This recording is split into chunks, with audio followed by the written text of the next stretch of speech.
Good day mga day! This is RMB TV, batang content creator na nagsusumikap at the age of 14.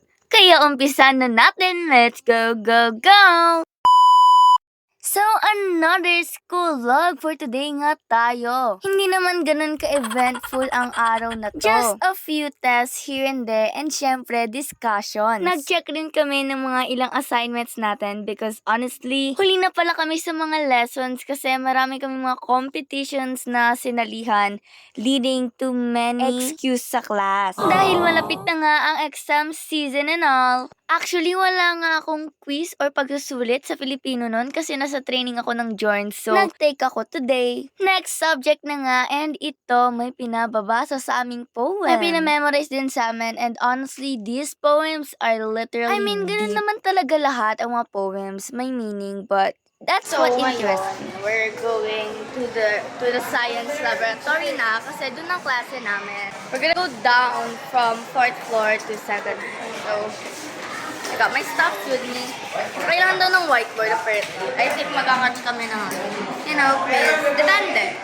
So, turns out wala kaming quiz, discussion lang, but I used my whiteboard to write down the lesson. So, tada! It's really nice. Kasi ako personally, mahilig talaga ako magsulat sa board. Whiteboard specifically. Hindi ko alam, parang meron lang siyang something na nakakapag-motivate sa akin. Anyways, dito banda, wag niyo na lang i-mind yung stain sa kamay ko. Man kasi yung kaklase nag-mark sa akin, yung nagtataing ballpen ba. Humingi na lang ako ng alcohol nung napansin ko siya. Nagulat nga ako, sabi ko, saan to nanggaling? Ito, nag-ayos ako kasi kita ko talaga yung epekto sa akin ng school air dye. May practice kasi kami sa MAPE and we will be dancing cha-cha-cha. It had been weeks since binigay sa amin tong task na to. Pero nga dahil marami nga kaming gawain, hindi namin siya napagtuunan ng pansin. Tapos, malapit na rin yung deadline. So, nanghingi kami ng extension sa teacher namin and we use her time to practice. Pinayagan naman kami ni ma'am kasi gusto niya rin daw makita yung progress namin. We're almost done naman now. We're like a few more steps away from the end. Big thank you po sa mga choreographer namin, sa leader namin. So far, maganda naman yung performance namin. Nakakasabay ako kahit hindi ko talaga feel ang dancing. Nakailang practice na nga kami here and there and this is one of our last practices. Every practice kasi namin sa time ng MAPE teacher namin,